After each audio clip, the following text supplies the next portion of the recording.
ഇന്ന് നമുക്ക് മീനട തയ്യാറാക്കാം. ഒരു തേങ്ങ ചിരവിയതിലേക്ക് 1 ടേബിൾ സ്പൂൺ വീതം മുളക് പൊടി, മല്ലിപ്പൊടി, 1/2 ടീസ്പൂൺ മഞ്ഞൾപ്പൊടി, 1 ടീസ്പൂൺ വലിയ ജീരകം ചേർത്തിട്ട് ചെറുതായിട്ട് വറുത്തെടുക്കാം. ഇത് കുറച്ച് വെള്ളം ചേർത്തിട്ട് 2 പാർട്ടായിട്ട് അരച്ചെടുക്കാം. ചൂടായ പാത്രത്തിലേക്ക് കുറച്ച് വെളിച്ചെണ്ണ ചേർക്കാം. ഒരു വലിയ സവാള ചെറുതായി കട്ട് ചെയ്തത് ചേർത്ത് കൊടുക്കാം. ആവശ്യത്തിന് ഉപ്പ് ചേർത്തിട്ട് വഴന്നു വരുമ്പോൾ 2 മീഡിയം സൈസ് തക്കാളി ചേർത്തിട്ട് വഴറ്റിയെടുക്കാം. ഇതിലേക്ക് 1 പിടി വെളുത്തുള്ളി, എരിവിന് ആവശ്യമായ പച്ചമുളക് ചതച്ചെടുത്തത് ചേർത്ത് കൊടുക്കാം. കുറച്ച് കറിവേപ്പിലയും ചേർത്തിട്ട് നന്നായിട്ട് വഴറ്റിയെടുക്കാം.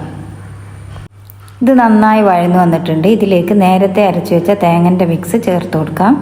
തിളച്ച് വരുമ്പോൾ ഇതിലേക്ക് ചെമ്മീൻ ചേർത്ത് കൊടുക്കാം.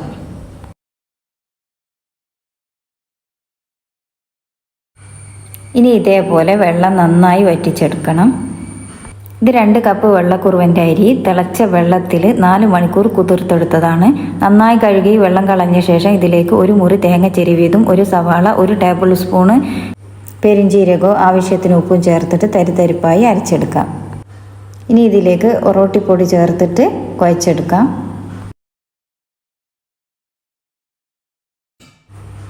വാഴയിൽ അല്പം നെയ്യ് പുരട്ടിയിട്ട് ഒരു ഉരുള എടുത്തിട്ട് ഇതേപോലെ പരത്തിയെടുക്കുന്നുണ്ട്. അതിലേക്ക് തേങ്ങൻ്റെ മിക്സ് ചേർത്തിട്ട് ഇതേപോലെ പരത്തിയെടുക്കാം. തേങ്ങൻ്റെ മിക്സ് എല്ലായിടത്തും പുരട്ടിയതിന് ശേഷം ഇതേപോലെ മടക്കിയെടുക്കാം. മുഴുവനും ഇതേപോലെ പരത്തിയെടുത്തിട്ടുണ്ട്. ഇനി ഒരു ആവി പാത്രത്തിൽ വെച്ചിട്ട് ഒരു 45 മിനിറ്റ് 1 മണിക്കൂർ വരെ വേവിച്ചെടുക്കാം. അടിപൊളി മീനട തയ്യാറായിട്ടുണ്ട്. എല്ലാവരും ട്രൈ ചെയ്ത് നോക്കുക.